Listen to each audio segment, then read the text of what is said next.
good Thursday morning. Thank you for joining us here for Live Impact News on 13 News Now Plus. My name is Eugene Daniel. We are in our studio here in Hampton Roads, Virginia. I'm sitting across from producer Sarah Calloway this morning.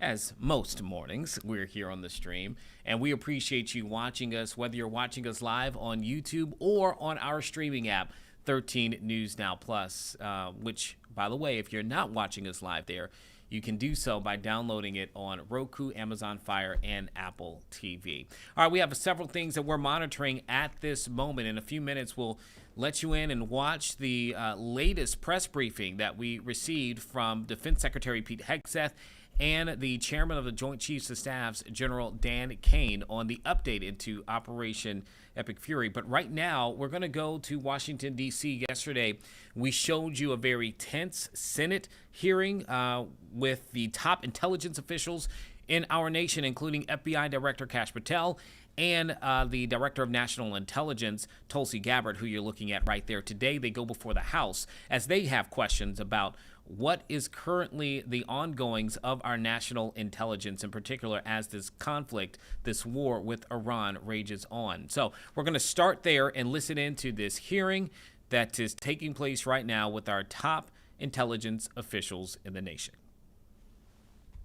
Measuring effectiveness of ODNI, which resulted in a reduction of force by roughly 40%, and a narrowing of focus and reorganization that consolidated and coordinated the experts within the ODNI in order to be able to deliver those effects. Leaking continues to be a prolific problem across the IC. We have and continue to implement tools and capabilities within the Zero Trust framework to be able to get after those leakers and refer them to the Department of Justice for investigation and prosecution. We've seen, we are continuing to focus on the issue of analytic tradecraft and the integrity of it, once again, to make sure that the analysis that's being conducted is not being colored by anyone's political or personal views on any issue. To that effect, we have and continue to conduct re-looks at different intelligence products that have been provided in the past. As the chairman mentioned, one related to anomalous health incidents, to identify politicization of these products in the past, and also make updates to intelligence community directives to ensure that these things don't happen again. Could you speak briefly to China's presence in the Caribbean and the Western Hemisphere? I'll be able to speak to this more in the classified setting, sir. Okay. Director Ratcliffe, I'm going to have questions for you there as well. We have not heard much about Haiti lately in the news, but it's very close to the United States. My understanding is that 1 in 4 Haitians, about 2.5 million people, now live in an area controlled by an armed group. Can you speak to what is happening in Haiti? Yes, sir. This was something that we talked about within the annual threat assessment. Haiti, along with Cuba, continue to be areas of volatility. Haiti, as you mentioned specifically, is being controlled by a gang, and we've seen increasing threats on U.S. persons within Haiti. These two countries continue to create challenges where, with increased instability, may be one of those drivers of increased migration flows to the U.S. Thank you all for your service. Gentleman's time's expired. Now recognize Mr. Gottheimer. Thank you very much, Mr. Chairman. If I can start by talking about something I was disappointed in from the administration about comments made by members of the administration that Israel drew the United States into conflict with Iran, seeming to buy conspiracy theories that scapegoat Israel, while dismissing that Iran poses a persistent threat to America and our service members and diplomats in the region. While the president then clarified this is not the case and that America entered into a joint operations with our ally under our own accord, many still seem confused about what precipitated this conflict and the threat Iran posed to us directly. So if I could ask Director Ratcliffe just a couple questions, yes or no, if that's okay with you. Is the Iranian regime committed to America's destruction, in your opinion? Yes. Does the Iranian regime have American blood on their hands since its founding in 1979? Yes. Has Iran plotted assassination attempts against Americans on American soil? Yes. Was Iran developing a nuclear weapon prior to our military action last June? And did Iran remain committed to developing a nuclear weapon in the lead up to this conflict? Yes, so I want to clarify on that because there's been much talk about a fatwa against the development of a nuclear weapon. Can you come back to that 1 second? Let me finish yeah, these, and you that's bet. okay? If left unchecked, do you think Iran would have the ability to develop missiles capable of reaching the United States? Yes. Did Israel force the U.S.'s hand and make us take action, as some have claimed? No. Director Gabbard, do you agree with the CIA director's assessment on that last question in Yes. particular? Great. Do you want to go back to that point you want to make? Yeah, much has been made by some about a fatwa against the development of nuclear weapons. Notwithstanding the fatwa, what we know, and the intelligence community is in agreement on this, is that Iran possesses at least 440 kilograms of uranium enriched to weapons grade 60%, which doesn't have a civilian use. The only use for that would be the development of nuclear weapons. Thank you, Director. Director Gabbard, I want to raise serious concerns about your recent hiring of Dan Caldwell, a strict critic of U.S. foreign policy in the Middle East, who's argued that U.S. forces in the Middle East are, quote, more of a burden than a benefit, has claimed that Iran's nuclear program does not pose a risk to America, despite the IC's assessment to the contrary. Dan has also said that our relationship with Israel has no benefit to American national security. This follows the resignation of Joe Kent this week, a senior ally of yours who is a conspiracy theorizing white supremacist with a tattoo Panzer referring to Nazi tanks.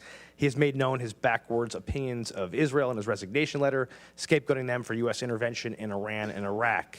Director, what role do you anticipate Mr. Caldwell playing in shaping intelligence assessments or internal discussions related to Iran and Israel? And can you guarantee to this committee that no individuals in your leadership are undermining the objectivity of intelligence at this critical moment?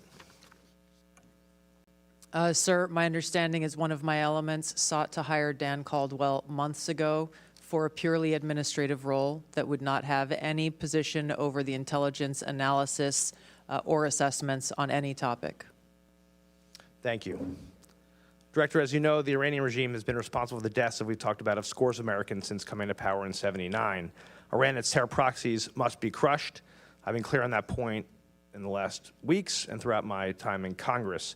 I supported the decisive action taken on February 28th to remove key regime leaders and degrade Iran's ballistic missile and naval capabilities. However, I think it's really important the administration make its goals clear to Congress and to the American people. Director, were you in a meeting to discuss a possible strike on Iran? Congressman, there were several meetings that were held in advance. I'm sure I was in at least some of them. Did the intelligence community brief the president on the potential impacts the conflict could have on global supply chains and on oil and gas prices prior to the outbreak of hostilities? Were you in a Yes. meeting? Were you in any meetings where that came up? Yes, that is the intelligence community's assessments, and those were provided. Director, did the IC, Director Radcliffe, if I can ask this to you, did the IC brief the president on who would succeed the supreme leader if he was killed and the likelihood that a replacement would be a hardliner? Was the president, say it again, was the president? Did the IC brief the president on who would succeed the supreme leader if he was killed and the likelihood that a replacement would be a hardliner or could be a hardliner? So to be clear, the president's objectives with respect to Operation Epic Fury did not include regime change. That may be different from what Israel's objectives were, but yes, the president was briefed in the event that Supreme Okay, Leader. Good. That's great. Thank you so much. I'm sorry to cut you off. I just have 20 seconds. Director Patel, does Iran pose a threat to the homeland, and what specific steps are you taking to detect, prevent, and disrupt terrorist plots targeting Americans at home? Iran, as the world's largest state sponsor of terror, does pose a continuing threat to the homeland. And just last year, our Iran Threat Mission Center, housed in the FBI, our fusion cell, saw a 43% increase in Iranian spy actors willing to steal our information and attack our citizens. So that's just one example, sir. Thank you. I yield. Dr. Jackson. Good morning. First off, I want to say thank you all for your time today, and thank you for our service to our country. Much appreciated. I thank the chairman for his opening remarks on anomalous health incidents, AHI. As many of you are aware, one of my primary responsibilities in this particular committee, I am the subcommittee chairman of Oversight and Investigations, where the investigation of AHI is and has been a central oversight effort. And so I am going to ask a quick question about this. Director Ratcliffe, during the Biden administration, the CIA very poorly, in my opinion, handled this issue. Since then, a CIA doctor has provided perjured testimony under oath and obstructed our congressional investigation. A quick question for you. Do you affirm that the CIA personnel are under no direction to make false statements to Congress in order to conceal CIA equities or activities related to the handling of AHI during the Biden administration? Yes. Thank you, sir. I appreciate that. I want to ask Mr. Patel, I got a question for you here. As a member of this committee, I also have a regional responsibility that includes Africa. I'm very concerned about the radical Islamic terror threat that exists there and is growing by the day. Whether it's al-Qaeda-affiliated groups such as JNMI, AQIM, Al-Shabaab, or ISIS-inspired groups such as ISIS West Africa, ISIS Sahel, ISIS Somalia, or Boko Haram. These are radical, dangerous groups that want to kill Americans. After 4 years of an open border during the Biden administration, where we know countless individuals with terror ties, many to these groups, cross our southern border, and at a time when we are actively engaged with the largest state sponsor of radical jihadi terror, can you confirm that the threat to the American people in this setting is much higher due to the Democrats' current defunding of the Department of Homeland Security? As I highlighted earlier, Congressman, the FBI works hand in glove with the Department of Homeland Security and our 59 established Homeland Security task forces around the country. And those officers are now going 1 month without pay, but they're still showing up to work. But yes, funding would absolutely help us protect the homeland. Thank you. I appreciate that. One more question. Anyone that feels inclined can answer this. But according to the Council on Foreign Relations, another Africa-related question, 51% of global terrorism-related deaths occurred in Africa's Sahel region, including the Lake Chad Basin. Does the intelligence community assess that Boko Haram, ISIS West Africa, and other terrorist groups operating in the Lake Chad Basin are a threat to the U.S. interest, whether it's here in the homeland or regional U.S. interest? If so, how does this lack of counterterrorism cooperation that we're currently experiencing with the allied states of the Sahel, Niger, Mali, and Burkina Faso impact that? And tied to that, how does the rise of alternative security forces such as Russia's Wagner Group or now Africa Corps, how has that impacted our counterterrorism efforts in the region? Congressman, the continued rise of these Islamist terrorist groups, as you've pointed out, in Africa, West Africa, and around the world continues to be a serious concern and major focus of the intelligence community. The challenges within the region are very complex because they have to do with governance challenges in many of these countries.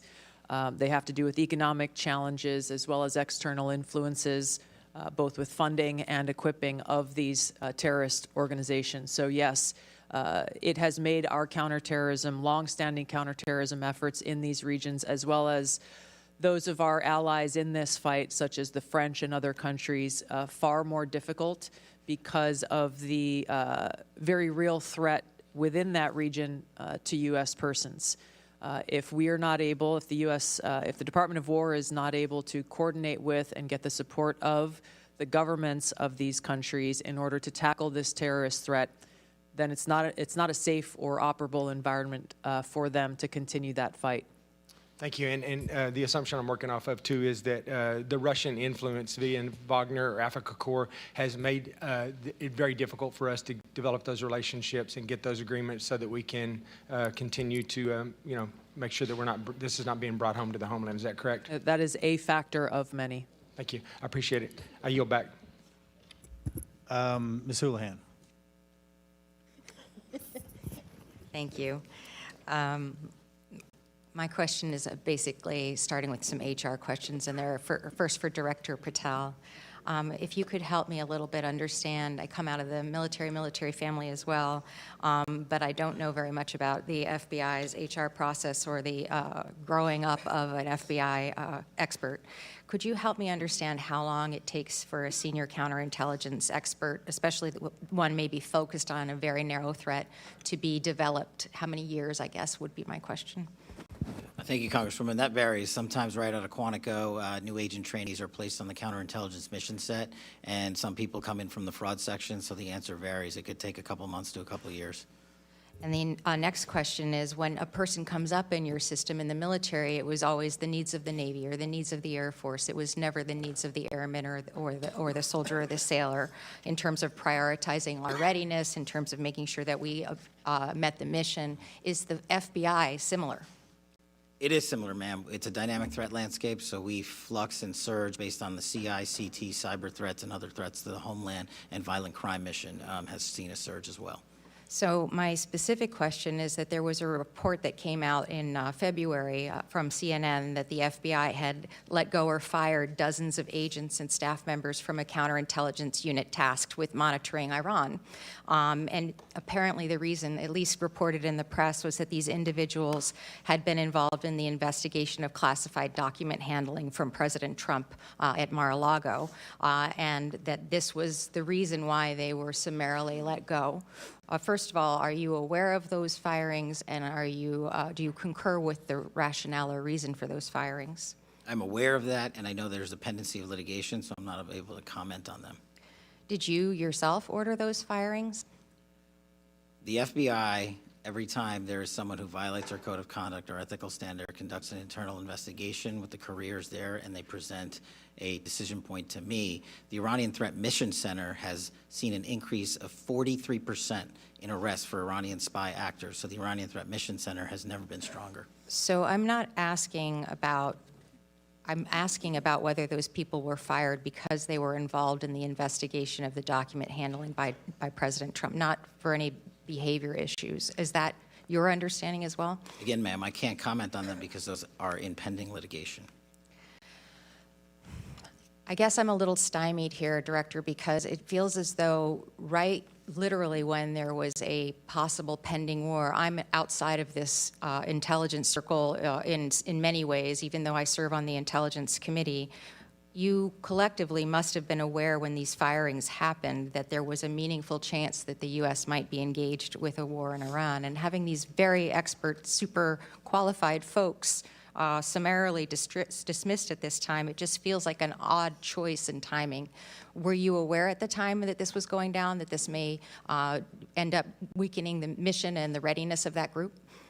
The mission, as I stated, has never been stronger when you see a 43% increase in counterintelligence arrests and 21% increase in cyber arrests against the Iranian Threat Mission Center. My focus is on providing the American people the strongest FBI as possible. I don't work on timelines. I work on evidence that's presented to me. I guess my concern is that it feels as though, and I very much honor the tone and tenor of this hearing, that this is about making sure that that we depoliticize what is the most important thing that we all do, which is keep us safe. And it feels as though this issue is a political issue, and I just am worried that we are taking really good, really qualified people and picking fights with one another across party lines, rather than making sure that we protect ourselves and keep ourselves safe.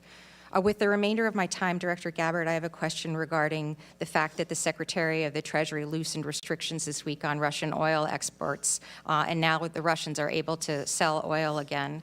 Did the IC assess that clearing the way for increased Russian oil sales would benefit Moscow, possibly? I don't believe there's been a formal IC assessment on this topic yet, as it is underway. So I would highly encourage that, because it feels as though by easing these sanctions, we are directly providing the Kremlin with revenue, the revenue that will be used directly to kill Ukrainian soldiers, and an increased likelihood that Putin will be successful in his war with Ukraine. I thank you for your time, and I yield. Ms. Wagner. I thank you, Mr. Chairman, and I want to thank our witnesses for being with us today. As we sit here in Washington, our armed forces and our intelligence assets are engaged in conflict with the world's largest state sponsor of terrorism, Iran. A radical, ruthless, and murderous regime that has killed and maimed thousands of United States troops and citizens over the past 50 years. CIA Director Ratcliffe, can you elaborate for the American people on the threat that Iran posed to our American personnel in the region prior to Operation Epic Fury? To the extent you can in open hearing. Sure, Congresswoman, happy to address that. I think is well documented, and as you've encapsulated, Iran has been a constant threat for the last 47 years. Hundreds, if not thousands, of Americans killed, certainly thousands of Americans maimed as a result of activities of Iran and its IRGC over the years. But particularly, no cessation with respect to the threats to U.S. interests and forces in the region, not just from Iran, but from its proxies, from Iraqi militia groups like Kataib Hezbollah, Lebanese Hezbollah, Hamas, the Houthis, all of these proxies, if you will, of the Iranian regime, funded by the Iranian regime, committing assaults and attacks on American interests persistently. So they did pose Absolutely. an absolute threat. A constant and immediate threat at all times. Thank you. General Adams, as Director of the Defense Intelligence Agency, can you inform the American people about the threat our armed forces have eliminated thus far? Yes, ma'am. Representative Wagner, thanks for the question, and I will like to go in detail. I'm going to cover a little bit here. We will be able to cover more detail in the classified session. But the goals that the President has set out and that have been accomplished and executed by the Central Command were aligned along the DNI's discussion earlier. One, eliminate their ability to power project. And that was inclusive of ballistic missiles, but it also includes their UASs. And so we have been very effective. We can talk about specific numbers in the closed session. Okay. Their ability to reproduce both missiles and UASs we've been very effective. And you can tell from the news, in fact, the chairman talked about it this morning, we have sunk their Navy. And so those specific objectives have been very well accomplished and will go into great detail in the closed. General Hartman, as acting director of the National Security Agency, can you explain how weakening the Iranian regime is impacting the availability of resources to our adversaries like China? Mike, please. Hey, thanks for the question. Obviously not able to go into any classified discussion here, but certainly weakening the regime and weakening the collaboration between Iran, China, Russia, other adversaries has a global effect of making the world safer. Yes, thank you very much. Thank you for all your insights, and thank you for keeping our troops and our American people safe.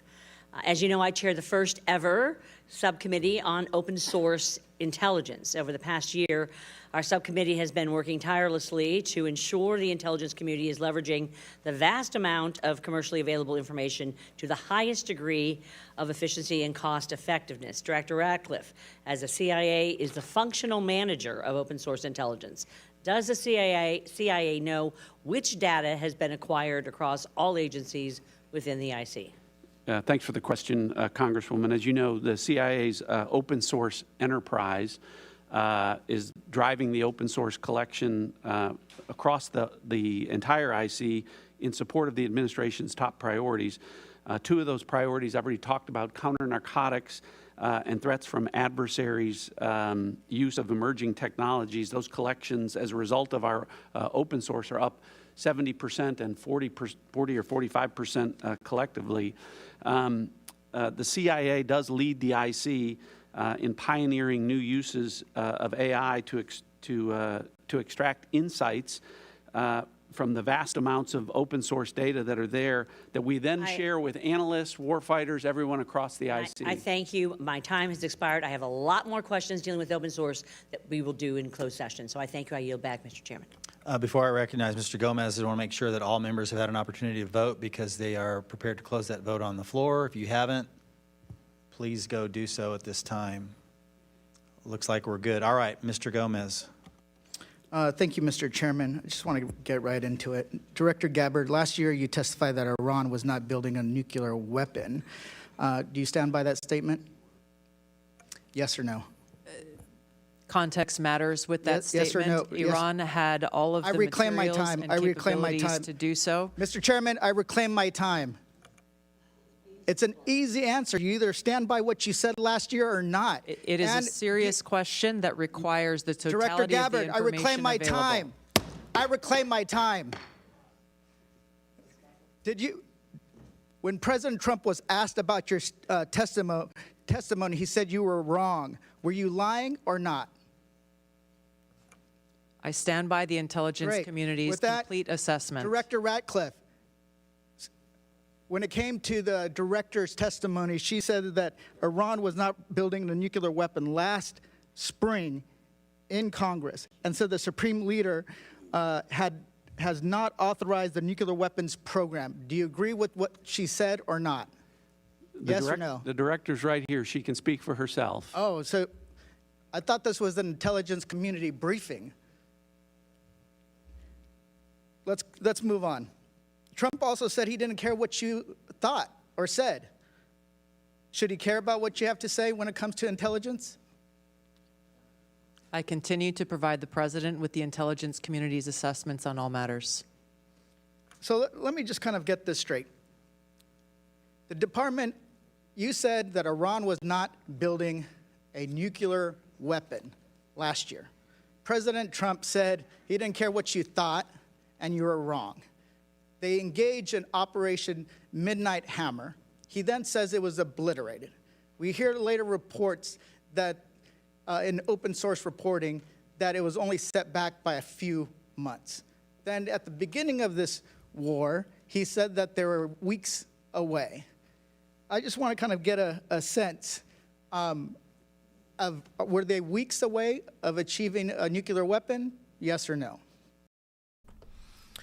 Okay, a lot of questions coming in. The tensions seem to be much less than they were yesterday during that Senate hearing with the same individuals there. A lot of questions coming up, obviously, when it comes to the war with Iran, between the U.S. and Israel against that country within the Middle East and what has transpired. We're going to take a quick break here, and on the other side of this, we're then going to let you listen to Defense Secretary Pete Hegseth and the chairman of the Joint Chiefs of Staff as they give the latest update into that war. So stick with us here on Live Impact News.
Welcome back to Live Impact News. Quick update for you. We told you yesterday and showed you the moments in which the confirmation hearing in the Senate went on for their colleague, Senator Markwayne Mullin out of Oklahoma, who has now been tapped by President Trump to replace outgoing DHS Secretary Kristi Noem. Well, I can tell you within the last 30 minutes or so that the Senate committee took a step forward in pushing him forward so that now it can be voted on by the entire Senate, narrowly passing. And matter of fact, goes through with the help of Democratic Pennsylvania Senator John Fetterman. So we did record that. We'll try to show that to you maybe a little bit later on.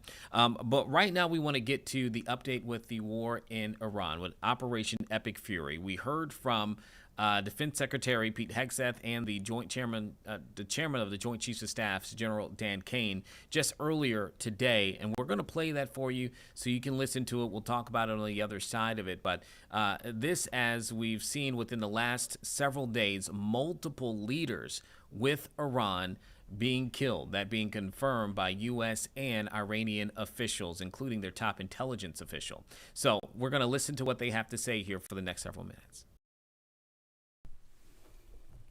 Well, good morning. Yesterday at Dover Air Force Base, President Trump, the chairman, and I stood in solemn silence as heroes came home. Flag-draped caskets, we honored them. We grieved with their families, and we listened. What I heard through tears, through hugs, through strength, and through unbreakable resolve was the same from family after family. They said, finish this. Honor their sacrifice. Do not waver. Do not stop until the job is done. My response, along with that of the president, was simple. Of course, we will finish this. We will honor their sacrifice. Their sacrifice only steals our commitment. I wear this bracelet. Staff Sergeant Jorge Oliveira, he was one of my sergeants, or one of my specialists in Guantanamo Bay. He deployed later to Afghanistan, where he was killed on 19 October 2011. Killed 10 years after 9/11, 15 years ago. He was one of the 1%, the best of America. Not just a guardsman, but a law enforcement officer back home and a family man. I remember him every day, just like so many other men and women of our generation and previous generations who wear bracelets like this. Just as we will always remember those lost in this conflict. Their names are now etched into our mission and into the soul of a grateful nation. I stand here today speaking to you, the American people, not through filters, not through reporters, not through cable news spin. A dishonest and anti-Trump press will stop at nothing. We know this at this point. To downplay progress, amplify every cost, and call into question every step. Sadly, TDS is in their DNA. They want President Trump to fail. But you, the American people, know better. Yes, there are reporters in front of me, but they are not our audience today. It's you, the good, decent, patriotic American people. You, the hardworking, tax-paying, God-fearing American patriots. The media here, not all of it, but much of it, wants you to think, just 19 days into this conflict, that we're somehow spinning toward an endless abyss or a forever war or a quagmire. Nothing could be further from the truth. Hear it from me, one of hundreds of thousands who fought in Iraq and Afghanistan, who watched previous foolish politicians like Bush, Obama, and Biden squander American credibility. This is not those wars. President Trump knows better. Epic Fury is different. It's laser focused. It's decisive. Our objectives, given directly from our America First president, remain exactly what they were on day one. These are not the media's objectives, not Iran's objectives, not new objectives, our objectives. Unchanged, on target, and on plan. Destroy missiles, launchers, and Iran's defense industrial base so they cannot rebuild. Destroy their navy, and Iran never gets a nuclear weapon. Our objectives from day one. To the patriotic members of the press, nobody can deliver perfection in wartime. This building knows that more than anyone. But report the reality. We're winning decisively and on our terms. Iran is a vast country, and just like Hamas and their tunnels, they've poured any aid, any economic development, humanitarian aid into tunnels and rockets. That's what they did with Hamas. Iran has funneled decades of state resources, not to their people, but into missiles and drones and proxies and buried facilities. But we are hunting them down, methodically, ruthlessly, and overwhelmingly, like no other military in the world can do. And the results speak for themselves. To date, we've struck over 7,000 targets across Iran and its military infrastructure. That is not incremental.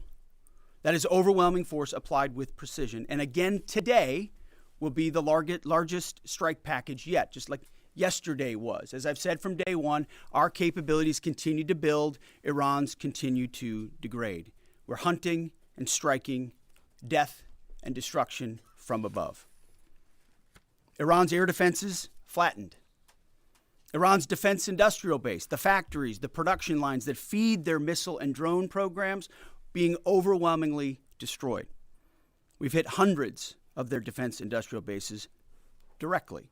Their ability to manufacture new ballistic missiles has probably taken the hardest hit of all. Ballistic missile attacks against our forces, down 90% since the start of the conflict. Same with one-way attack UAVs. Think kamikaze drones, down 90%. Now, the Iranians will still shoot, we know that, but they would shoot a lot more if they could, but they can't. The last job anyone in the world wants right now? Senior leader for the IRGC or Besiege. Temp jobs, all of them. And to borrow a page from Admiral Ernest King in World War II, we've decided to share the ocean with Iran. We've given them the bottom half. We've damaged or sunk over 120 of their Navy ships, with battle damage assessments pending for many more. See, oftentimes we have to wait a few days on battle damage assessment to get the real number. Their surface fleet is no longer a factor. Their submarines, they once had 11, are gone. Their military ports are crippled.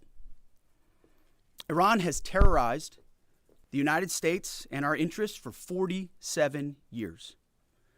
Their core industries, not steel or agriculture or tourism, their core industries are state-sponsored terrorism, proxy militias, underground networks, ballistic missiles, and a violent, messianic, Islamist ideology chasing some sort of apocalyptic endgame.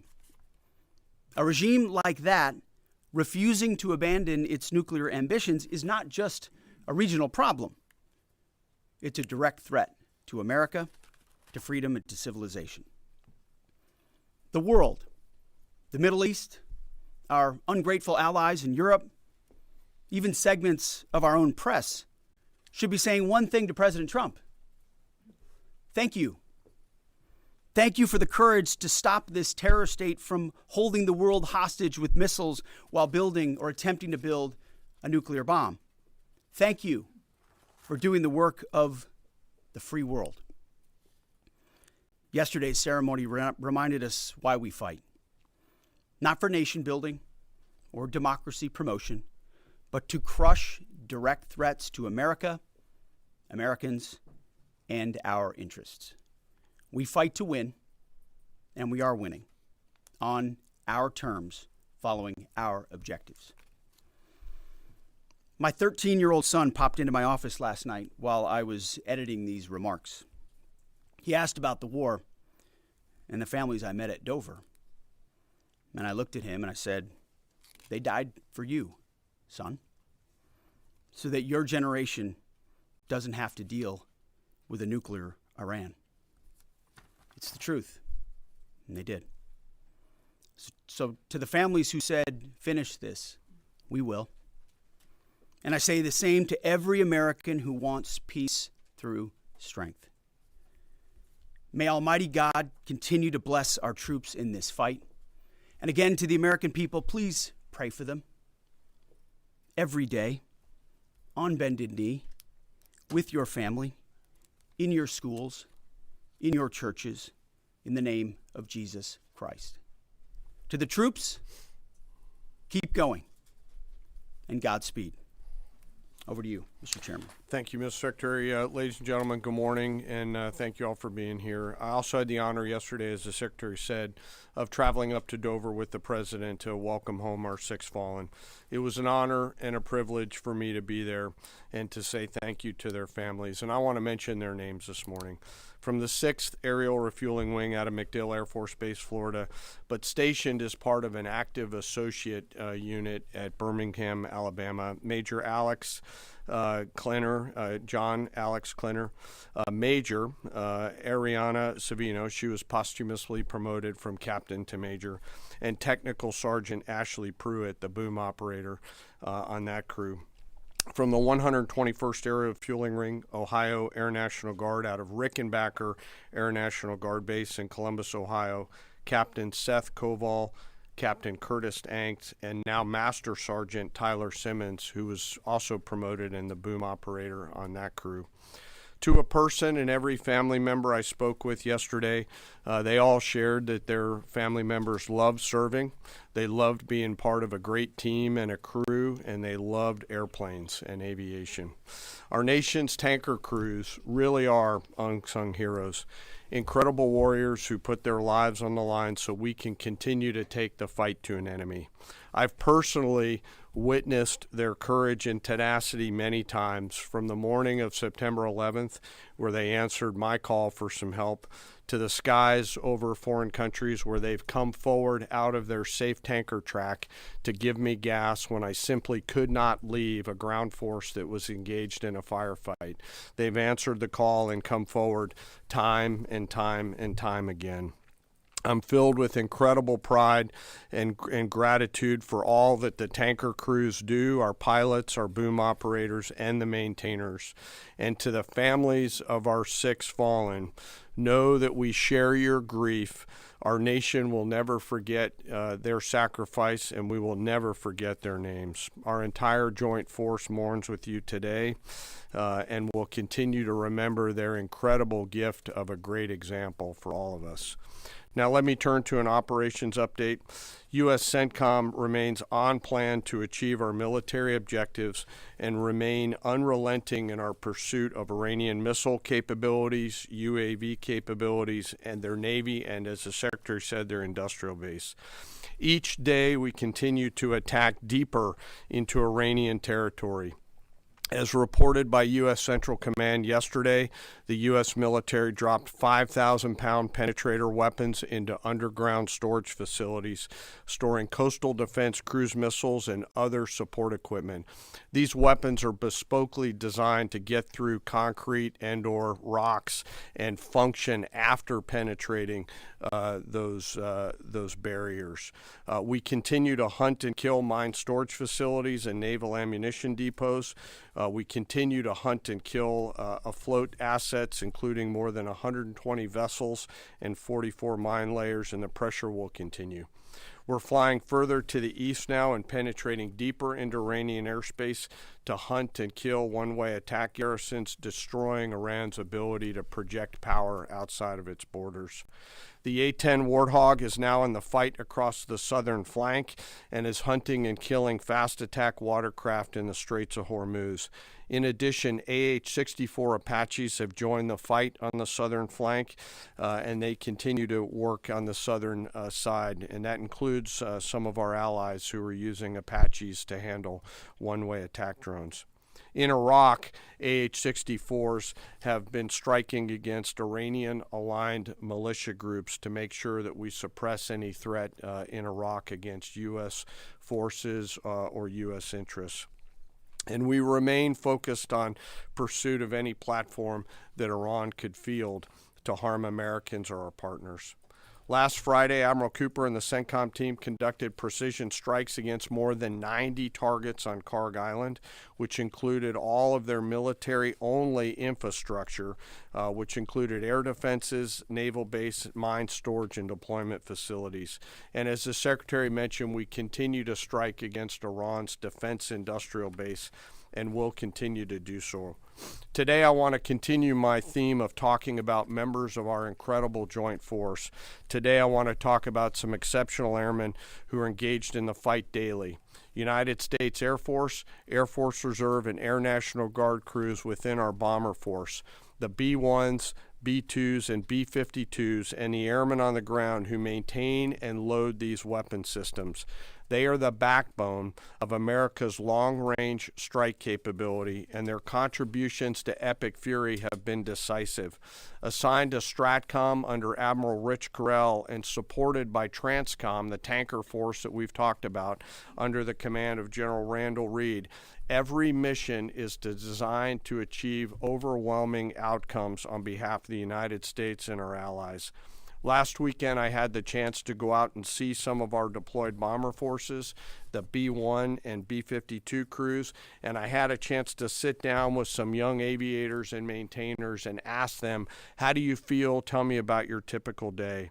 And these are crews comprised of between 2 and 5 airmen, 2 on the B-2s, 5 on the B-52s, and 4 in the B-1s out there. Some of these Americans are in their early or mid-20s, and we give them the gift of this incredible responsibility, hundreds of thousands of pounds of aircraft, and they take off and go do our work as required. Their mission actually begins the day prior when they're given a target or a bunch of targets, and they begin to study those targets, look at what are the effects required, what are the weapons required to get there, how will we program these weapons, what is the weather, what is the tanker flow. It's an incredibly complex problem that we give each and every one of these crews, and they work it over the period of 24 hours prior, get some rest, and then step out the door to go fly. The last thing they do is they check all of their equipment, their oxygen mask, survival gear, load pistols, and get ready to go. They crank the jets about an hour prior to takeoff and then launch into the daylight, doing their pre-flight checks, and as the kids say, lock in and prepare to go to war, sometimes on a long and stressful journey. During the flight, they're surrounded by technology and capabilities, and they'll do multiple aerial refueling efforts across tankers on the way to the AOR, area of responsibility, either coming from the States or coming from a forward deployed basing. And I will tell you, as a fighter pilot, getting gas is a lot easier in an F-16 than it is in a B-1, B-2, or a B-52, where you are handling this airplane. It is a physical thing, unlike a fighter that's a lot easier. And they stay on that boom for sometimes up to 30 minutes, taking hundreds of thousands of pounds of gas. It is a physical, demanding thing to take gas, and they do it multiple times on the way there, and they do it multiple times on the way home. As they enter the operating area, they bring the entirety of America's joint force together to go do the things that we've tasked them to do, to put bombs on time, on target, with the proper effects. And I know they're feeling a range of emotions, but the thing the American people should take away from it is they're filled with a focus that is incredibly impressive. And they have fear, of course, but their bigger fear is, dear God, please don't let me screw this up, the warrior's prayer that we all have in our souls. In the days of Epic Fury, they were shooting, as we've talked about in this room, a lot of standoff weapons. Now we've switched and rolled, as I mentioned last week, to stand-in weapons. And behind each and every one of them are incredible maintainers and weapons builders who go out there and make sure these aircraft and their weapon systems are ready to go. These airplanes airplanes are so big that they're not in hangars. They're out in the cold, out in the snow, out in the rain. The bombs are being built outside for protection and to make sure that it's safe, and they do it 24/7, 365. It's not comfortable work, but when you go spend just a minute with these incredibly young Americans who are so motivated, you cannot come away from that exchange not being hopeful for America's future. It is simply awesome. And we hand these Americans, young Americans, incredible and weighty responsibility, and they deliver every single time. Quietly, with professionalism and humility, doing the things that we ask them to do. In conclusion, we will continue major combat operations. As the Secretary said, we continue to get busier. I know the Secretary and I share that we're incredibly proud of 2.8 million members of our joint force. I am personally, and we are personally grateful for the tenacity and professionalism of the brave men and women who serve inside STRATCOM, CENTCOM, SPACECOM, CYBERCOM, TRANSCOM, and the rest of the joint force. And I'll close where I started. I ask today that we remember those 6 fallen that came home.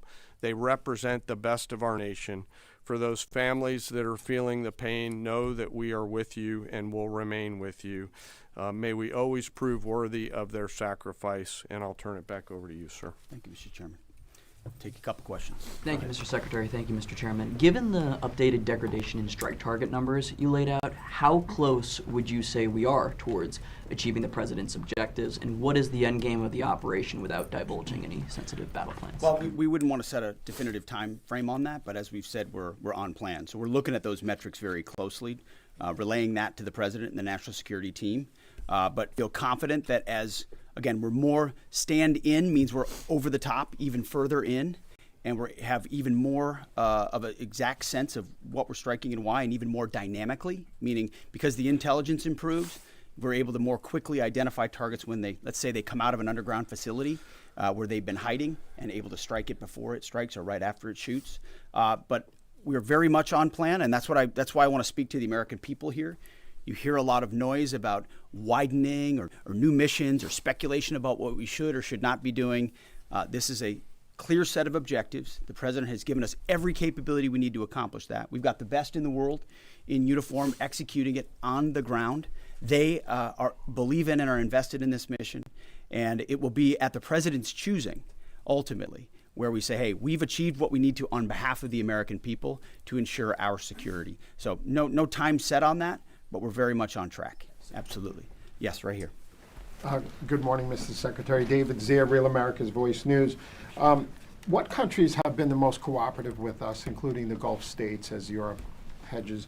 And I also wanted to ask you, the internet blackouts by the regime, it's been shut down for weeks. Is the U.S. military playing a role in fighting against the regime, blocking VPN networks and satellites and other things?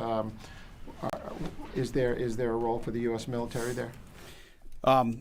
Obviously, on the allies and partners side, Israel from day one has been an incredible and capable partner, willing and able. There's nothing like capabilities and partners that are able to use them. The Gulf states have stepped up incredibly. In fact, Iran's sort of reckless attempt to strike civilian infrastructure and other things has brought countries who maybe would have not been as all in as they are today squarely into our orbit. And we're proud to be defending with them, standing with them, you name it. UAE, Qatar, Bahrain, Kuwait, Saudi Arabia, and others who have been right there. And we're grateful for that kind of support. As far as the internet, we're watching the regime try to tighten its grip as much as possible. And we're obviously taking countermeasures, many of which we can't talk about here, to ensure that messaging is delivered, not just to the Iranian people writ large, but to the right audiences, certain audiences that need to hear certain things about what their fate might look like or what their choices are.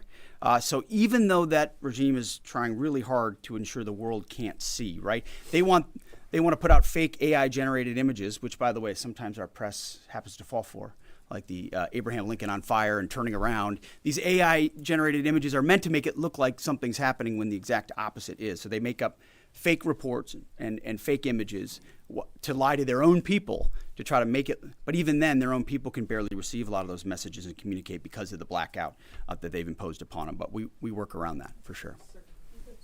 Thank you, Mr. Secretary. General, overnight, Iran launched missiles across the Gulf. They managed to hit the Saudi oil refinery on the Red Sea. What does it mean that they have that capability now, 3 weeks into the war? And Mr. Secretary, you mentioned civilian infrastructure. Iran seems to be treating U.S. diplomatic outposts, embassies, consulates like they are legitimate hard targets in the region now. What is the Pentagon doing to, I guess, secure those assets, stop those attacks? Absolutely. Thanks for the question on the missile strikes. You know, as we said and have always said clearly, they came into this fight with a lot of weapons. This is why we continue to be as aggressive and assertive as we can against their ballistic missile capability, both their medium-range ballistic missile capability and their short-range missile capability. So we are continuing to hunt and find them and kill them, and we will continue to do so. So they still retain some capability. And we have layered defenses throughout the region that will allow us to protect those. And we're working with our partners across the Gulf region to help them improve any defensive capabilities that they may need. To that point on capabilities, you know, Iran is an energy-rich country, could be, should be. Instead, like so many other places driven by a radical ideology, they've spent that money instead of investing in their people. And that's why you had millions of Iranians protesting. It's because they felt like their quality of life didn't match what it could be or should be. And what was the Iranian state? There's a reason we call Iran the #1 state sponsor of terrorism, because they took the money they make and they invest it in tunnels, and they invested in missiles, and they invested in launchers and UAVs, and we are destroying and degrading that in historic proportions. But it doesn't mean they won't still have some and try to hold people at issue, which is why we're fighting every single day to continue to compel. And you mentioned embassies and consulates. Unlike previous administrations, we are doubling and tripling down on ensuring that our people, regardless of their Department of War, Department of State, whatever they do, are secure in those facilities. And the best defense is a good offense. And so we're not afraid to go after and kill anybody, and we have a lot of them attempting to target our diplomatic facilities. Iran, you know, we're not surprised that they would indiscriminately target, and we're still seeing that. Jerry. As part of the justification for the war against Iran, the White House has laid out in fairly comprehensive fashion that the Iranian regime's 47 years of terrorism aimed at the U.S., including pointing to the IRGC's provision of weapons and EFPs to help kill Americans in Iraq. The Pentagon in 2019 assessed Iran was responsible for the deaths of at least 603 service members in Iraq, but there hasn't been a similar public accounting by Iran's role helping the Taliban in Afghanistan. And that also hasn't been part of the White House's public argument. I was wondering if you could speak to Iran's role in helping the Taliban during the war in Afghanistan. And Chairman, as you and the Secretary eloquently spoke about, 13 U.S. service members have been killed so far during Operation Epic Fury. I was wondering what lessons have been learned from those deaths, both from Iranian strikes, from an aircraft refueling accident. How are those lessons being applied to the current conflict, and how are those lessons going to be applied to a potential conflict in Indo-PACOM? Thank you. Well, thank you for the question. And it's true. In a town that can have a very short memory, President Trump does not. He remembers what this Iranian regime was founded on, what their declaration has been from the beginning: death to America, death to Israel. They've stated that. They've intended to, in every way, try to accomplish that, killing Americans in any theater they can, embassies for quite a long time. In Iraq, that was the deadliest weapon, was the EFP, the explosively formed penetrator. I was there when that tactic and technique started to emerge, and the realization was it wasn't just jihadis putting together 155 rounds daisy-chained. It was an entire state, a country with its apparatus able to mold steel in a way that was specifically designed to penetrate American armor and kill Americans. This was not, maybe we send them a couple of thoughts about how to build a bomb. This was Iran specifically passing technology and wherewithal and personnel into Iraq to kill Americans specifically. I know the number is said to be 600. A lot of us think it's higher than that, given the amount of capability they brought in. So they have been at war with us, whether we acknowledge it or not, for 47 years. The same goes in Afghanistan. Name the Islamist enemy, whether they are Sunni or Shia, because this is a Shia regime, Sunni or Shia, and Iran's been willing to harbor them as long as that group is willing to try to kill Americans. So the enemy of their enemy has been their friend as well in the Islamist world. So Iran, whether it's Iraq, whether it's Afghanistan, whether it's around the world, has been targeting Americans. And what they wanted in this context, and what President Trump would not tolerate, is a regime of that nature being closer and closer to nuclear capabilities, a capability they would have said they would want to use, and we ought to believe what our enemies say they would do if they got the most dangerous weapon in the world. So it's been across every theater that Iran's been a threat to America, and sometimes we have to remind folks of that, but thank goodness we have a commander-in-chief who, on behalf of this country, has internalized that and said, hey, we're going to do something about it. Jerry, I do want to talk about the lessons learned question because it's important to me.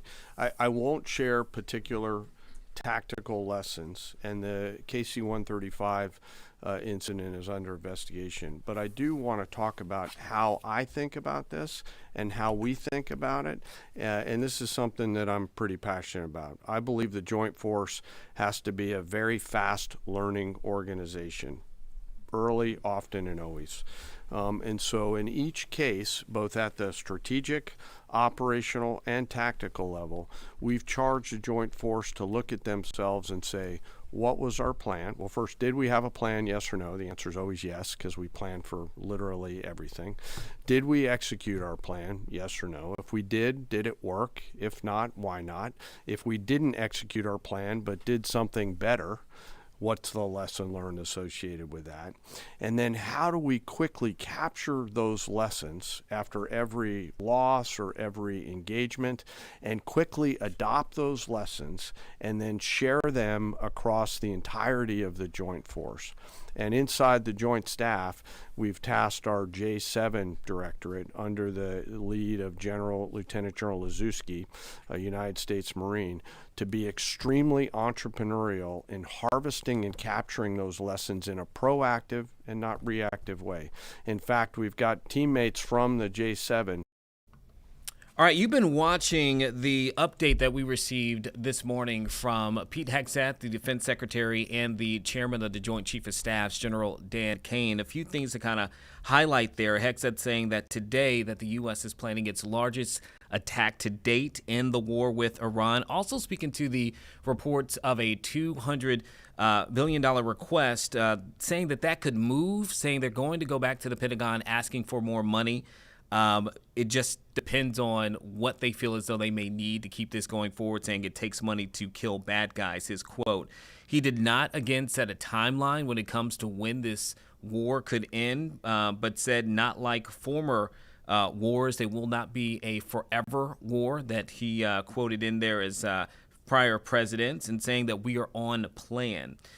One thing, though, he did say that was critical of our European allies who have said this is not their fight, saying that they were, quote, ungrateful after they stated that. But I think it's important to note that just this morning, Japan and 5 European countries, including UK, France, Germany, Italy, and the Netherlands, have all condemned the recent attacks by Iran on commercial vessels in the Persian Gulf and their efforts to close the Strait of Hormuz, which we know is impacted all of us here at home when it comes to our oil prices. So some updates out of that this morning. We wanted to make sure that you saw that, and of course we will continue to do that as they come in. But for now, we did take a break, and on the other side of it, I am so excited that we have a guest with us this morning who is here for a special occasion in Hampton Roads. Find out who it is on the other side of this break.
Live Impact News. If you're watching us on YouTube Live, we appreciate your viewership, but definitely consider downloading our streaming app, 13 News Now Plus. You can find it on Roku, Amazon Fire, and Apple TV. We have a special guest in with us this morning. So excited to introduce her, as we have a really cool opportunity here in Hampton Roads celebrating Pernell Sweet Pea Whitaker, the boxing legend. There is a slate of events to celebrate him this weekend, and a part of that is the person who is with us in here today, Dr. Khalila Ali, or Mama Ali, as she likes to be called as well.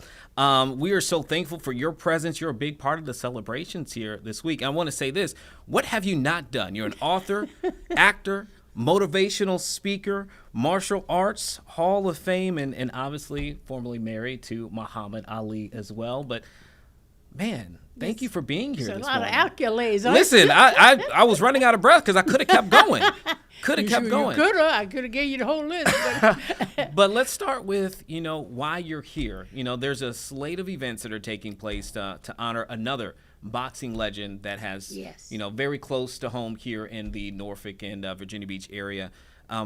What are you going to be doing as a part of that, and why did you find it to be important for you to be here? Well, first of all, I'd like to say Bismillah ar-Rahman ar-Rahim. I am honored and blessed to be on your show, and with all the people that has asked me to come here and participate with, because every time I come to Virginia, I get with Sweet Pea, and he was such a beautiful man, and I'm so sorry he's gone. He was just an amazing person. I was like in shock when he passed away. Very warm. There's something about fighters that I have a thing with, you know what I'm saying? So these men try to do their best and make themselves they're like gladiators, and they're there to win, and they're there to fight, and they're there to perform their art and study their art. Now, the only thing about it, when I came up, when I was 10 years old, and I met an 18-year-old fighter called himself Cassius Marcellus Clay, he was amazing. And I studied him, and he is a perfectionist. He perfects his art. This guy, he trains in front of a mirror so he can see how good he looked when he hit somebody. I mean, this man was incredible. And he'll always be my champion. And to be here with Pee Wee to honor him is just amazing, for them to ask me to come down here. And the whole trip was just amazing. I mean, they had the storms, they had cut the flights out. I said, am I ever going to get to Virginia Beach? I mean, come on. But with the due diligence, with a woman who is amazing, and she's going to come out with so many things for Virginia Beach, and this woman has made it happen. She made it happen. And her name is Annie Castillo. Castillo? Anna. Thank you, Anna. I have to say, Anna Castillo, she planned parties. And she's in the room with us right now, too. She's She's not on room camera, with but us she's right in the room now. with us right now, Yeah, too. come here. No, come here. I just want everybody to see this woman. Because if you don't want a wedding, you get Anna. Say hi, Anna. Okay, now you can go home. But I had to put her out there because she's an amazing woman and she's perfected. She perfects these weddings and everything. So call her. What was the name of your company? The Wedding Officiant. The Wedding Officiant. Oh my goodness, I can't even say it. But she's amazing. She made it happen. And most importantly, of course, you know, she's honoring my birthday. I was supposed to be here on my birthday, which is, you know, St. Patrick's Day. But this is the thing, which is a great Irish holiday. But this is the thing. Along with my package, I'm bringing my book, The Undefeated, The Untold Story of Healing and Forgiveness, and the life and times that I was with my husband. And that it shows how my husband and I built and created the Ali legacy by ourselves as a power couple. And that legacy goes on because, of course, we have the first 4 children of his first family. I'm considered the first family. And that within those children, I had twin girls, and Rashida, out of those twin girls, had 2 boys, Nico and Biagio. They are both fighters, and they're carrying on the legacy of Muhammad Ali. Matter of fact, Biagio is an MMA fighter, and Nico's a regular boxer like Muhammad. But he has a fight coming up April the 11th in Chicago. I'm so proud of him. How proud you must be. He's with the PFL. And I just love those boys. Now, when I saw Muhammad Ali fight, I wasn't nervous. I knew the man was going to win. I didn't have a problem with that. But the grandchildren, Mama, I just can't stand it. You know, listen, you're a fighter as well. Like I said, you're in the martial arts nice degree Hall black belt. of But you know, Fame. when I was doing a tournament, I snuck into it. I didn't want Muhammad Ali to know I was a fighter. Well, I was going to ask you. I didn't want to tell him. I Did tried to keep it a secret. Were you into that before or after you met him? No, before. Before, I okay. started arts when I was 8 years old. Oh, wow. I became a black belt at 10. So when he came to my school, and he said, I'm going to be the heavyweight champion of the world before I'm 21, I go, who is this guy? And everybody go, and all the kids in school knew me. They said, man, are you related to this You were guy? probably like, I could take him. Yeah, right. I said, who is it? What is he talking about? Yeah. I said, they said, you sure you're not related to the guy? I said, no, I'm not related to him. He said, but he acts just like you. I said, I know, that's scary. So when he came and said that, he was all proud and confident. And confident, I said, wow, this guy's really confident. But this is during the time of the civil rights movement and all this. And I said, and then he gave all the boys in the Muslim school autographs and gave the girls autographs. And I'm standing over the girls. And he said, here, little girl, this is my name. I'm going to be heavyweight champion. I said, wait a minute, whoa. I looked, I said, well, your name is Cassius Marcellus Clay. Is that your name? He said, yeah. I said, Cassius Marcellus is a Roman name. You know what Romans did to people? No. I said, this is the kicker here, Clay. This is like dirt you mold. And you proud of this, brother? He said, well, I thought it was. Tore it up and gave it to him. Said, you keep it. I don't want that. I said, you'll never be until you get a name of honor, until you get a name of respect. Matter of fact, until you get a Muslim name, you're not going to be famous with this. Take it back. I don't want it. He said, what?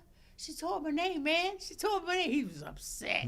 He was upset for 3 years, saying that little girl keeps calling me dirt. So he asked Elijah Muhammad to give him his name. And Elijah Muhammad gave him my father's last name. He said, you better take this. Because if you marry her, and they knew it from Jump Street, all this when I was young. He said, because she can't take a Christian name. She's going Muslim. Her last name is Ali.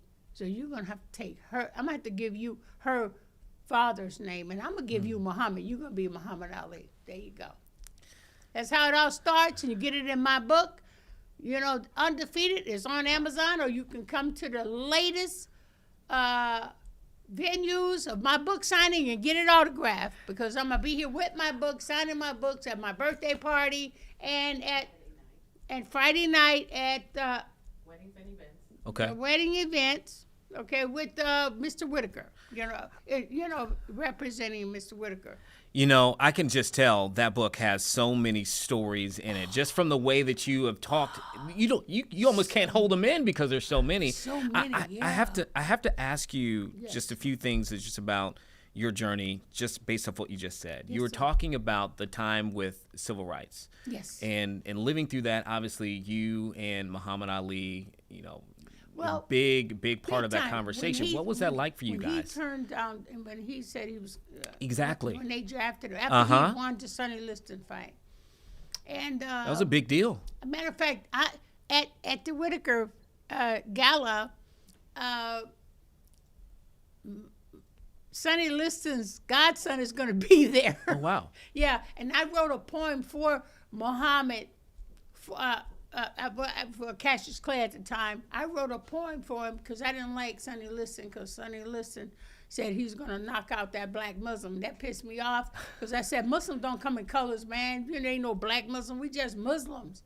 And so I had to write a poem for Ali to tell Sonny Liston because I didn't like him, but I didn't think he'd do it, But then my daddy called me and said, hey, did you give a fighter a poem on a brown paper bag today? I said, Dad, how did you find out?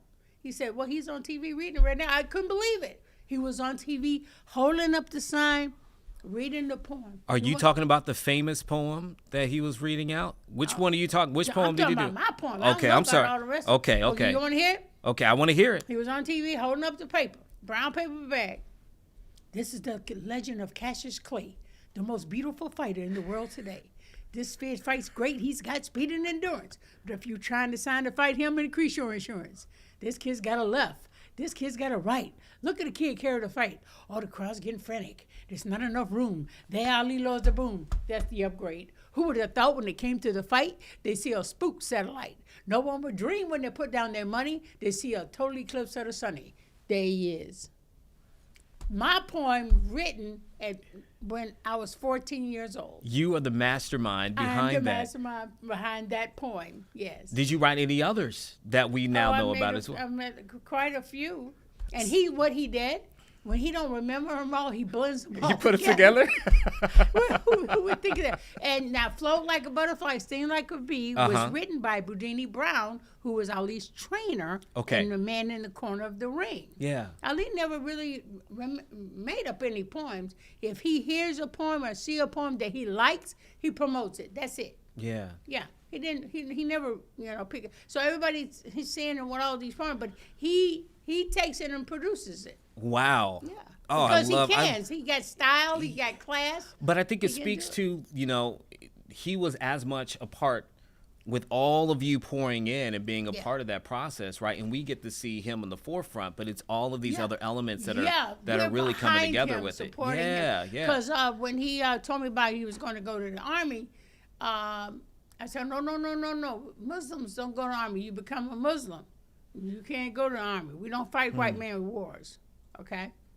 He said, well, you always telling me all this stuff. What would you do if you was me? Because he was worried. He said, well, what would you do? You're so smart. What would you do if you was me? I said, and at the time, that was very controversial. Yeah. He said, what would you do? I said, you really want to know? I said, yeah. I said, hell no. I ain't going to go. Clean out my cell. Take me to jail without bail. Hell no. He said, you said that to the white man? Yeah, hell yes. And I didn't tell him to go out and say that. I just said what I would do, and he just put it out there. And everybody jumped. Oh, my God, they just went off. This man is amazing. And then it became a part of history. It became a part of history. Yeah. I want to ask you this. For the events that are taking place over the next few days, a big part of it, too, is supporting youth in the community, right? Mentorship, providing boxing opportunities and access for them. We have brothers now from Norfolk with the Davis brothers. They are now kind of taking that next mantle with local boxing, et cetera.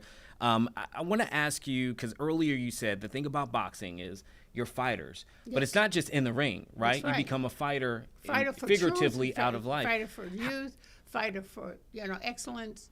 You say you work with a lot of kids and young people now. Still, you've done it throughout your life. How important would you say it is to bring programs like mentorship boxing into communities? Do you think they need to be funded more? Yes, you should. And you know why it's important? These youth have energy.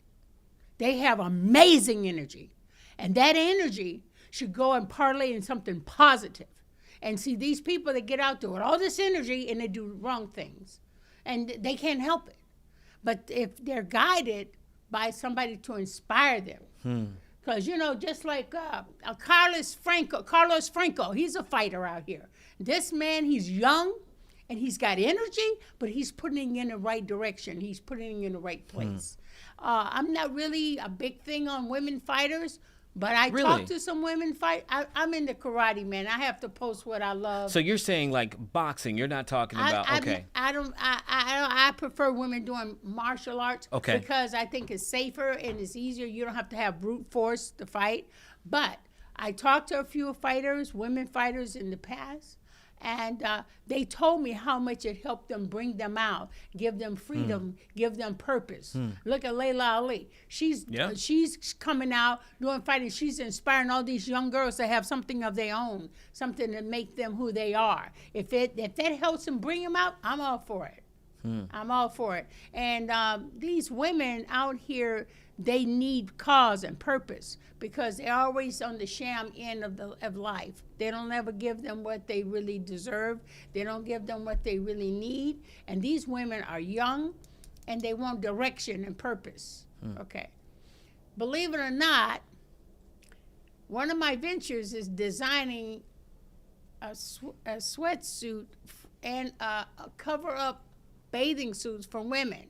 But I saw the other day, I'm also designing a boxing uniform for women to use for boxing so they won't be so exposed to public. When do you have all the time to do all of this? I mean, time is the essence. You can take valuable time and make it into whatever you want, but you have to be creative to do it.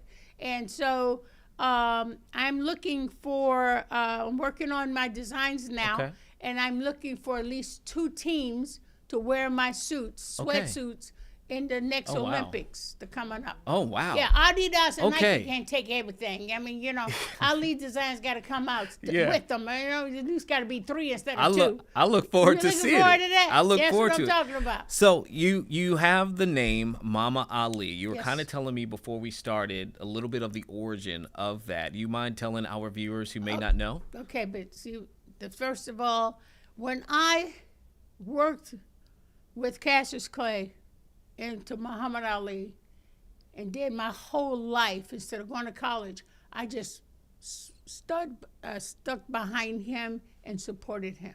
He didn't think he was going to ever get his license back. I believed it. I believed he would. At least somebody in his corner believed in him. And he couldn't believe it. He said, how do you believe that? How do you know? I said, but I know people. Don't worry about it. You have God on your side. You're going to win. You're going to get your license. You're going to never go to jail. But there's gangsters out there that runs the boxing world. They'd rather give you the money to see them lock you up in jail. So look at the facts. That's all. Simple facts. And I stuck with it. He said, you know what? You were right. How do you do this? And you never been anywhere. I said, I don't have to go anywhere to see idiots. You know what I mean? So this is the thing. This is the thing. A young woman is really a mother. So, I just have mother wit. I have my prayer, and I have believe in God, and I just know what's going to happen. Because I feel things. It's just mother wit. You're nothing special. God guides you, when you're doing stuff. But this is the thing. When I was 22, I wanted to fly. Because as an honor student, they let the honor student, Elijah Muhammad, the leader of the Nation of Islam, took 5 girls that had honor student to Mixfield in Chicago. You know where Mixfield is. And we flew in a helicopter all around the city of Chicago. Boom. That was it for me. I wanted to learn how to fly. At 22, I got my pilot license. Wow. So now I have an office in Fly Compton, California. Straight out of Compton don't have everything negative. You got positive coming straight out of Compton, which is the Fly Compton, right in the heart of Compton, which is an airport that teaches little boys and girls how to be a pilot and astronaut. That's amazing. So I'm there to support those children because we need more of us in those skies. Yeah. You know what I mean? You just Yeah. can't have just white folks all the time. You got to have all kind of people up there with Yeah. them. A diverse together team. as a team. A diverse you know team. What I'm saying? It's beautiful. This is a world of humanity. All colors and nationalities should team together and do something positive. You know what I'm saying? Which is why, a big portion of why you're here, right? We're talking about the events over the next few days. But you know what? When I did my tournament secretly in Washington, D.C., I snuck and did it secretly, private thing. And when I went into office, this little Chinese guy came up to me and said, can you give me some films on Muhammad Ali so I can study his style? I said, sure. What you gonna give me? He said, I teach you Wing Chun. I said, really? I said, well, deal. That young man was Bruce Lee. 9 months I was with this guy, learning me Wing Chun. I'm getting a little rusty, so I'm getting back into my Wing Chun again. So to see Muhammad and Bruce be together and everything, they said, no, Muhammad Ali didn't beat Bruce Lee. Yes, he was. I was in Vegas taking pictures with Bruce Lee and everything. So this is what I'm saying. These men, these gladiators like Bruce Lee, Muhammad Ali, Mike Tyson, Evander Holyfield. Who's going to be at the event, right? Evander Holyfield is going to be yeah. at the event here in Virginia Beach. But these black men that are, I call them gladiators because that's what they are. That's what it started in Greece, with Caesar's regime, with Caesar. These men, they're serious about boxing. They're serious about it, and they do it, and they put themselves in shape. Yeah. And it's just amazing how what your body can do if you focus on your shape. So after that, I didn't know, I'd go back to the time that I had to leave Muhammad Ali. I had to divorce him because of differences. But I looked at him, I said, let me tell you something. We have 4 children. We're going to be friends. I ain't going to be your wife, but I'm going to be your sister, and I'm going to watch your back. And we're going to stay friends and raise these kids. Okay, you already damaged them already, but we're going to raise them and stay friends to one another because we love one another. Just because we have differences don't mean that I want my husband in my children's life. And these women today, they don't want the husband or the boyfriends to be in these children's life, and they need that. They need that. They put the kids in and use them as weapons against each other. If you don't love each other and you want to go your way, you're going to go that way, you divorce, you go this way, you got your freedom. So where's the animosity? Why are you fighting? Yeah. You both got your freedom. So what's with the fighting? Well, listen, I could sit here and listen to you for like two. I mean, we gotta get the book because if this is just a tease, we've talked about Muhammad Ali, Bruce Lee. I mean, you flying. It's been. I'll tell you one thing. What? Being married to him, going through that issue with him, he gained a lot of respect because he won the case. And do you know how many people? Black people, white people, Spanish people who are famous in our history that I met. I mean, how many people can say they met Louis Armstrong, Jimmy Durante, George Global, Jackie Gleason, And Red if they do, Skelton. they say maybe they met one of them and you met them all. Bobby Darin, Frank Sinatra. Frank Sinatra used to take me and Muhammad with the Rat Pack all the time. They had a roast. Dean Martin, I was sitting right there in front of the TV, sitting right in front of the dining room table with them, and John Wayne. I met all my heroes. Yeah. I used to love Twilight Zone. I met Rod Sterling. Yeah. The guy that did the original Fugitive series, James Matson. This guy, I met him. So I said, hey, I like this. Yeah. Yeah. But can I tell you one episode that happened to me in Hollywood?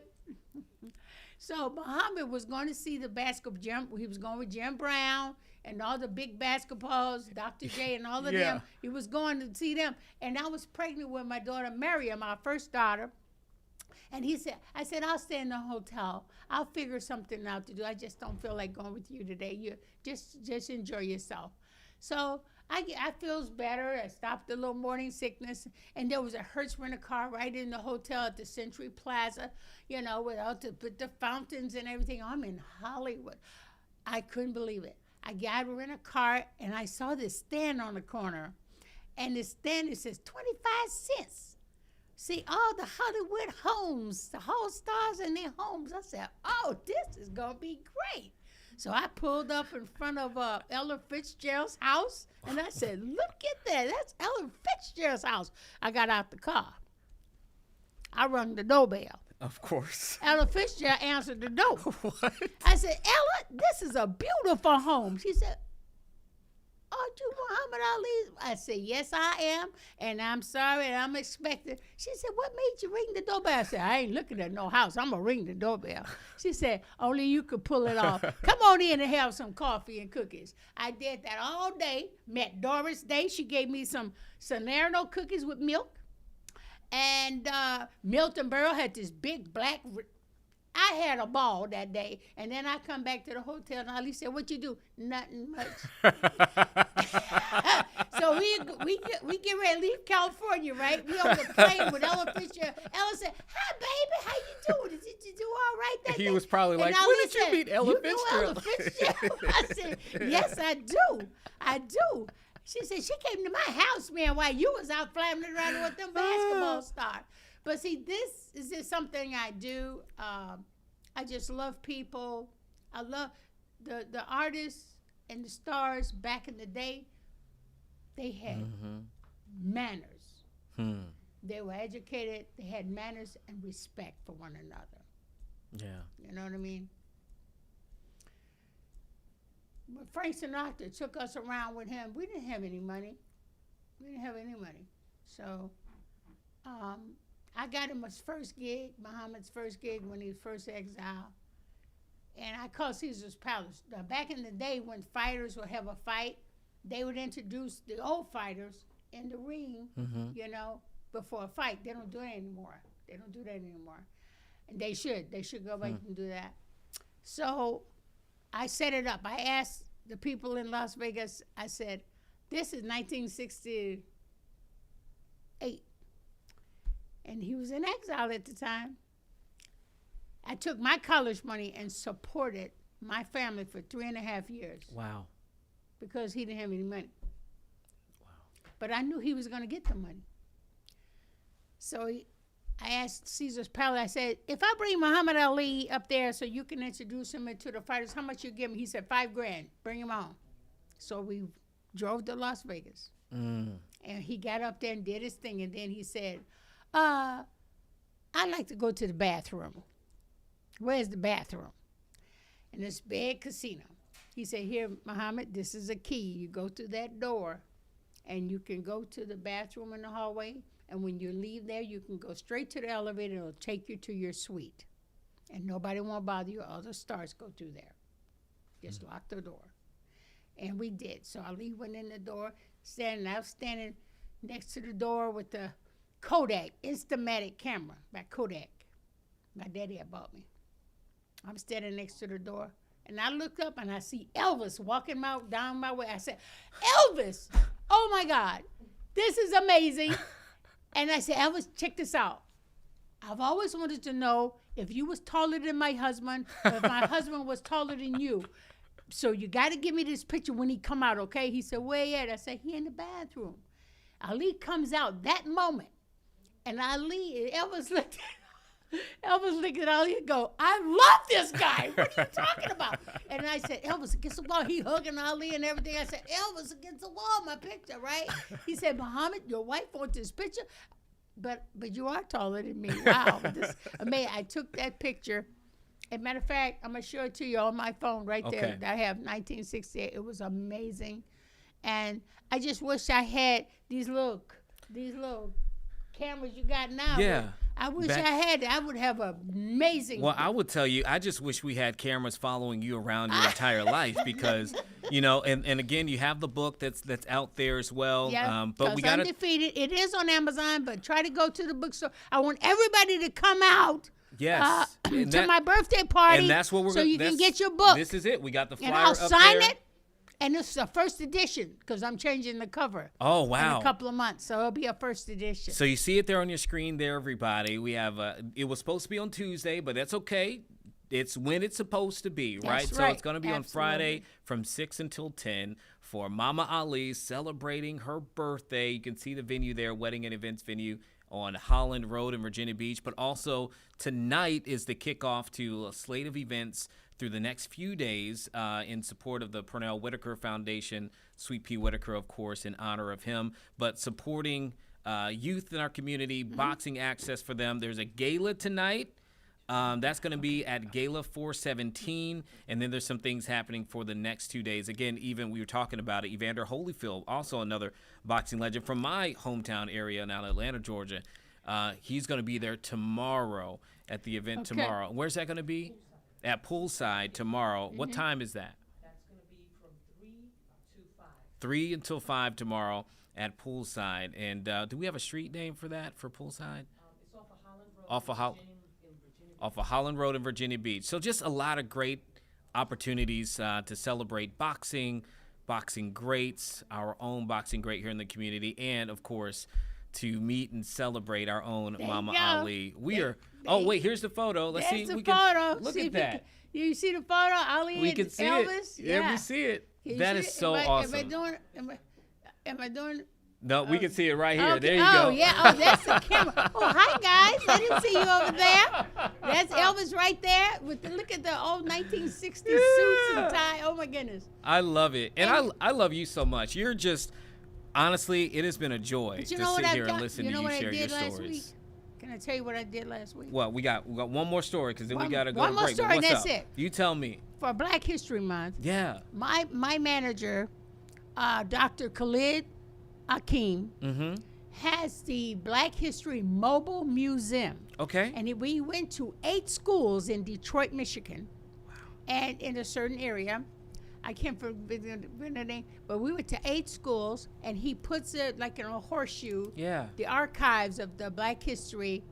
And we sit down, and we talk to the kids, and he has a coloring book that teaches ABC, and the first one comes up was A for Muhammad Ali. And then it'll say, this is his son here, and Yeah. this is his wife. Do you guys see anybody that look like this lady? And then here I am, and the teachers Right just there. go, what? Yeah. And then I said, look, yes, Muhammad Ali and I have 4 children. I said, and you're going to have a tour around with all of these Yeah. Black history archives, and you're going to learn and see half of my friends on that table, you know? So it was just amazing to give this Black history, and Black history is American history. Yes, ma'am. Black and white, they was working together. That might have put some of them in slave, but there were those who helped them get out of slavery. Mm-hmm. So it was a team effort for everybody to learn about their history, because it's a great history story for America. Well, And we you had that. are every bit about, and a part of that history, and we're so thankful to have you in today, and happy belated birthday ahead of you. your birthday party on Friday, and thank you so I'm much just just so for sharing happy. your Yeah. stories. Yeah, you're like, Yeah. you bring so much joy. Yeah. And again, all the people and the experiences that you've had, Yes. thank you for And bringing I them want on our people show to come today. out, and I want to meet them. I want to Yeah. greet them. I really want to. I love my people. She gave me a big old hug, y'all, I when did, we saw each 'cause other. he is a handsome man. Look, Okay. if I was younger, something would have happened. Oh, yeah. Lord. Oh, I yeah. think that's a good way to Yeah. go in. And he would Mama be- Ali. And then he would have been Don't- more famous than Walter Cronkite. Yes, he would have. Oh, my God. Yeah, any kind of woman that got any kind of sense is going to help a man project him to be the greatest that he can be. That's right. You ain't going to sit on your behind all day. You're going to get out there and be out there. Well- and look how beautiful you are. You too. And they get you, younger by you the too. minute. I mean to tell you, they don't have these old ghosts. Mama no more. Ali, They got- I am flattered, and Woo, again, I followed thank you Bill Curtis so for many years. much. I like your little peach fuzz. You got it going on, brother. I'm telling you, if I had some sisters right now, some children your age right now, I'd set that wedding up. I You see. Set that wedding up for me And now. now I get I it. know, be I- making I- wedding promises. Listen, we gotta go to break you now. single? We gonna Are you single? we gonna take a Hello? quick break. Are you We single? appreciate Hello? Mama I don't Ali take for nobody being on- here. I don't take nobody over 50. I'm telling you. I'll tell you right. We gonna go to break. Mama Ali, thank you so much. Again, we'll be right back.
All right, thank you for sticking with us here for Live Impact News. We're going to go to Washington, D.C., where President Trump right now is meeting with the Japanese Prime Minister. This coming just about an hour or two after Japan and multiple European countries condemned the attacks by Iran on commercial ships that are there within the area in the Persian Gulf, and then also closing the Strait of Hormuz. So we'll go ahead and listen into this meeting at the moment.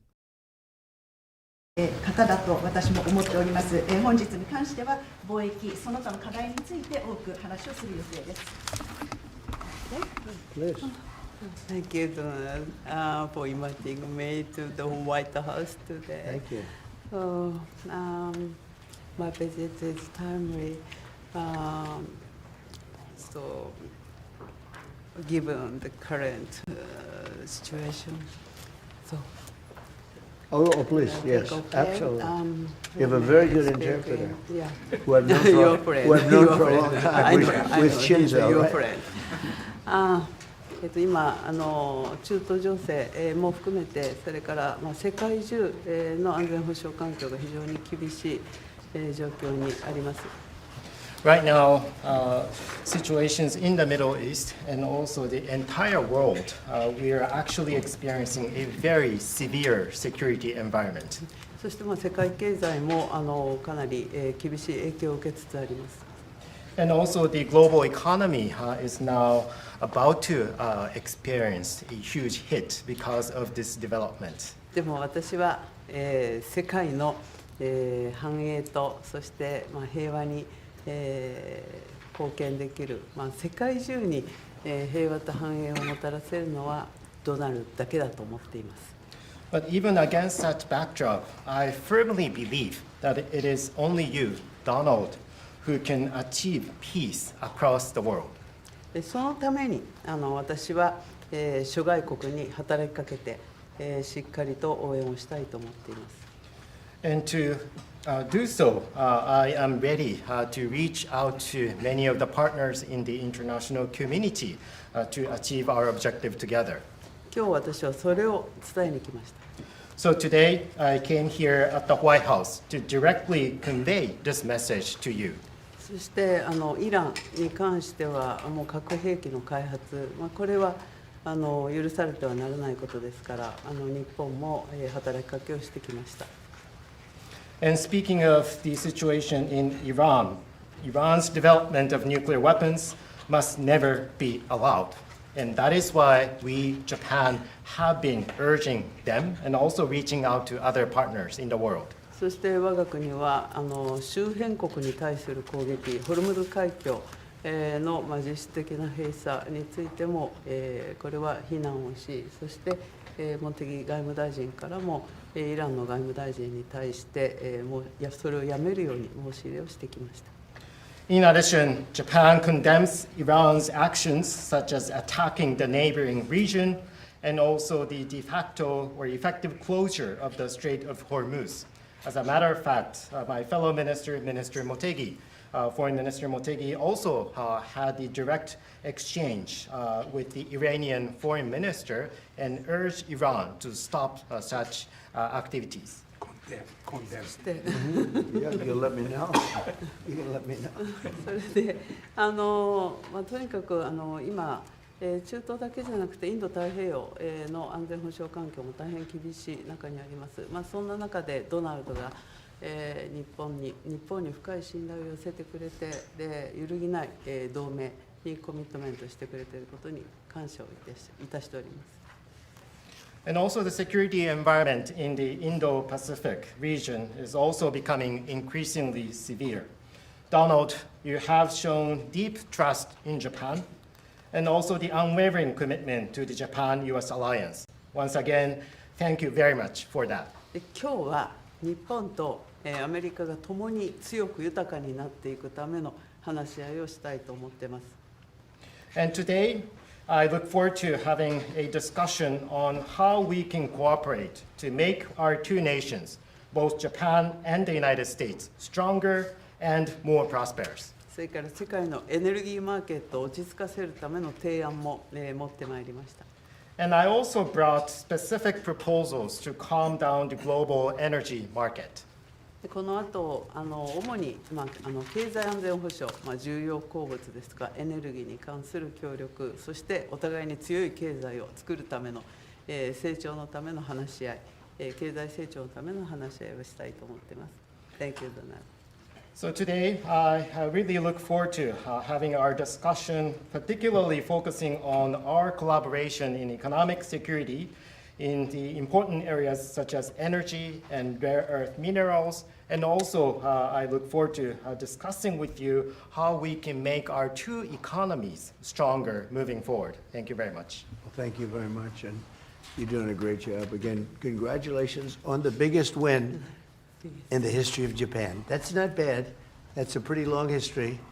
That's a large nation with a great reputation, but it's a tremendous victory. Congratulations to everybody.